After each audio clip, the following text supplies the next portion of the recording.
Hey, g'day people, it's Matt here from Matt Carve. So today we're going to test Saburrtooth against Kutzall, or Kutzall against Saburrtooth, whichever you want to say first. I am affiliated with Kutzall, I will tell you that now, so yes, I am biased, but it doesn't all go Kutzall's way. And how we're going to do this is I'm going to sort of like test it on super soft kind of cedar and medium wood as well. I'm going to carve a couple of sort of like block out a couple of wood spirits and just get a general feel of each burr and how they block out and what I kind of think about them. I'm going to test it in wet wood and see if they how they perform in that. Maybe I'll have a play around with some plywood, and we're going to test it against this really hard Jarrah from Australia. And the first test we're going to do is in this really soft cedar, and we will just carve a couple of lines and see how that goes. Actually, I might hold it like this and go straight down and see what happens. We'll do that. But I'm both running these at 25,000 RPM. This could be quite fun.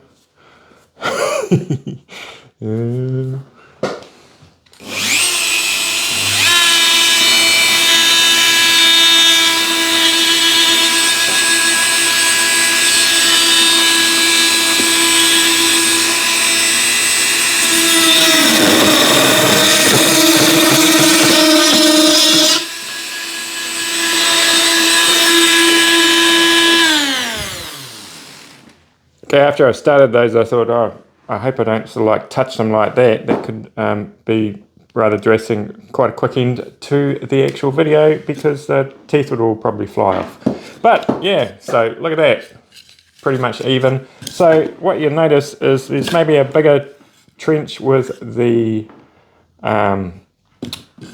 Saburrtooth, and that is because, well, it is slightly bigger.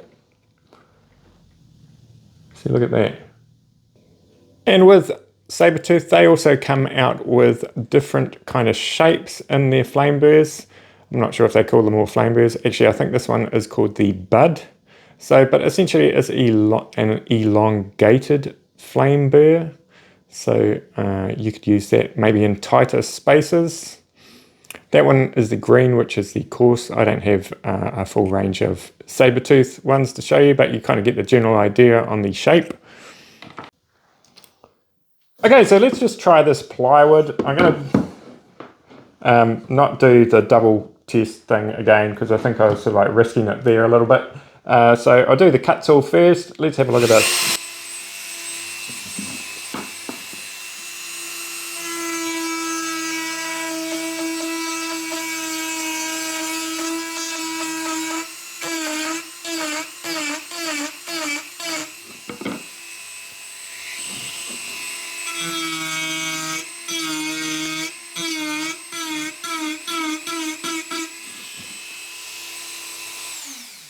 And here is the Saburrtooth. And I am starting to notice a slight difference between the two, and that is mainly because the teeth on the Saburrtooth are placed further apart, so you can sort of see those ridges, they're kind of more pronounced, and that is just because you can see there that the teeth are sort of like wider apart, so they'll leave bigger grooves. Okay, so let's have a look at carving wet woods. This isn't too wet. This is probably a few months old, but it's probably pretty wet up here. I'm just going to sort of like scoop it out like this and see what happens.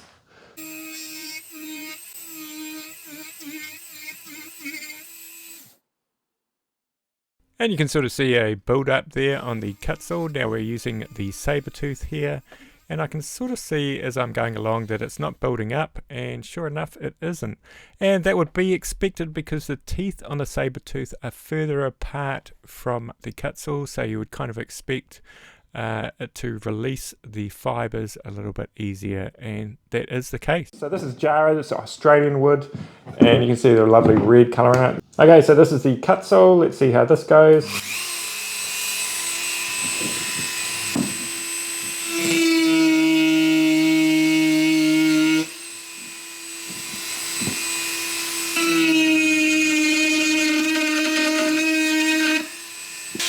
And this is the Saburrtooth.